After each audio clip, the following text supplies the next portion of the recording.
Hello and welcome to the Tottenham America channel. Today we will be reacting to yet another loss for Tottenham Hotspur, this time to Aston Villa, a team right on the tails of Tottenham in the race for European football in this Premier League season. Goals from Jacob Ramsey and Douglas Luiz did the damage for Unai Emery's men, while Harry Kane got a consolation penalty goal in the 90th minute. We'll start with the events of the match. Starting in the 8th minute, Jacob Ramsey opens the scoring for Aston Villa. Spurs concede early yet again. Ramsey plays the ball out to the right for Bailey, who works it into space ahead of Davies and pulls a pass back towards the penalty spot. Ramsey, having continued his run, pops up ahead of Porro and sends a low first-time effort past an helpless Forster in goal, and Aston Villa have a very early lead.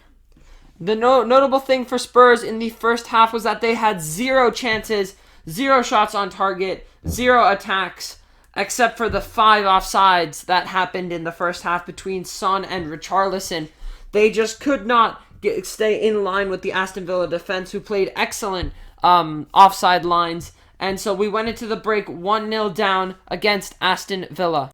We head into the second half. Tottenham make 2 early second half changes in the 62nd minute with Kulusevski and Bissouma coming on. They really changed the game for Spurs, but it didn't really help much because Douglas Luiz scored in the 72nd minute to give Aston Villa a 2-goal lead. Aston Villa win a set piece just outside the box, and Douglas Luiz takes a strike at the dead ball 25 yards from goal.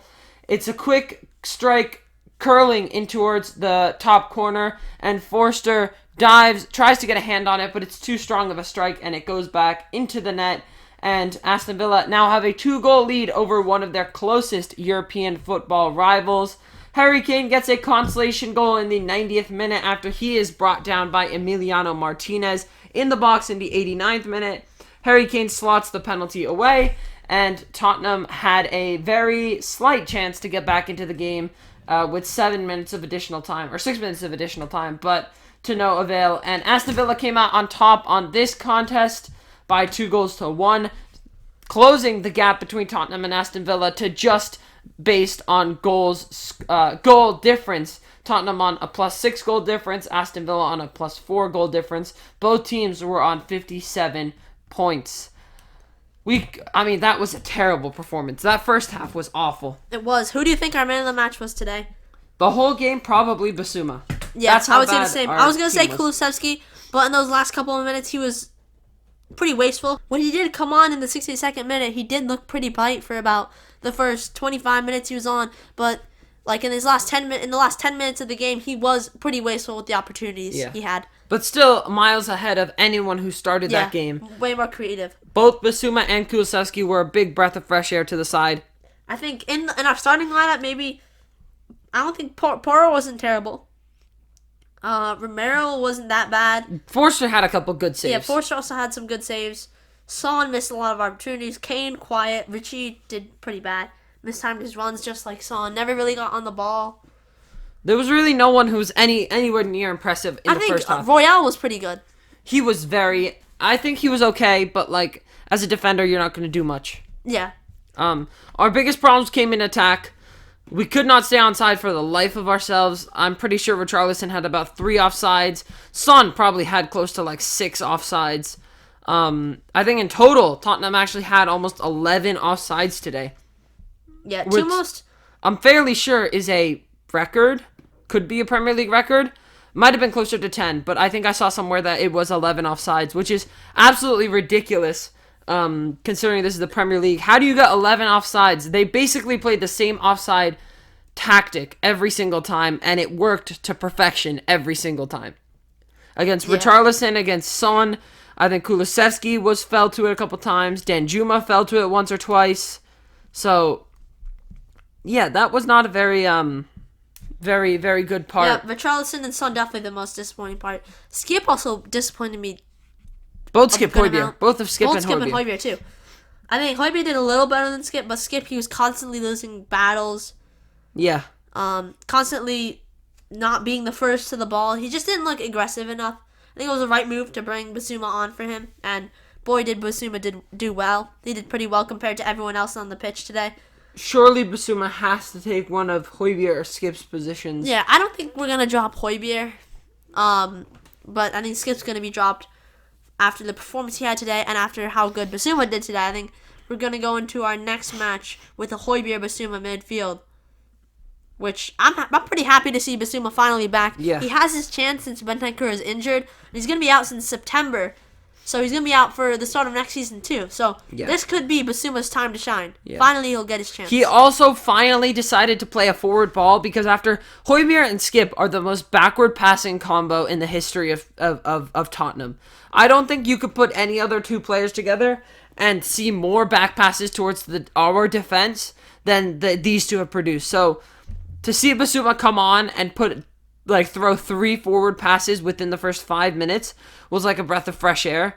It was absolutely amazing to watch because we've been starved of that since Bentancur was injured in Leicester. Which was some time ago. I think that was start of February, start of March.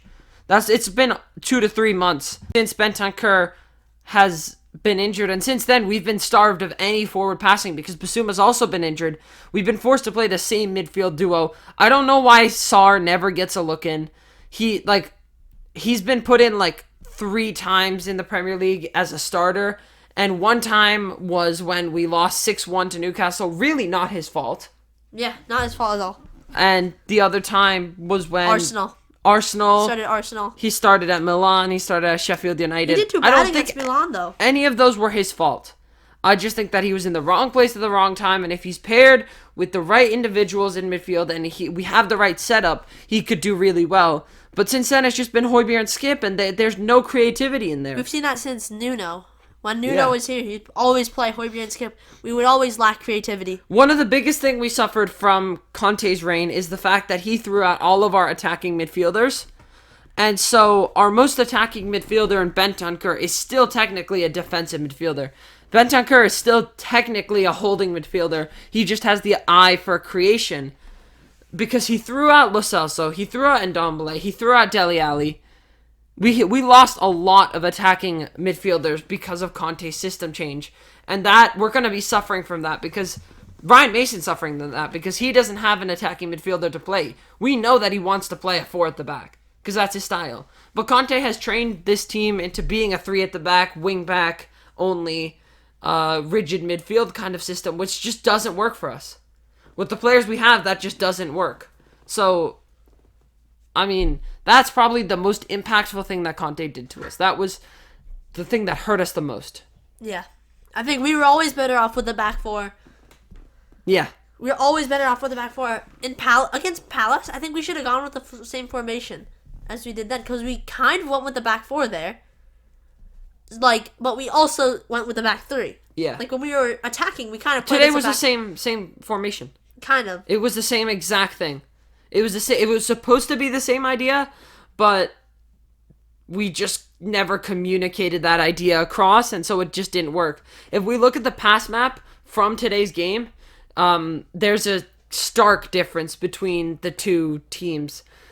Aston Villa were fluidly passing across the whole field, while if you look at Spurs' side, it's literally just the width comes from the back 5. After that, it's just a straight line up from the attackers and the midfielders. Skip and Højbjerg, all of them, there's just in a straight line. There's no attacking width or creativity, which stems from the fact that we have no creativity in midfield. And that hurts us a lot in these games. Yeah. But that's it for our reactions to Tottenham's 2-1 loss to Aston Villa in a vital race game for European football in the Premier League. If you enjoyed and want to see more Spurs content, make sure you like and subscribe to the channel. Comment down below what you want to see more of. And until next time, come on, you Spurs!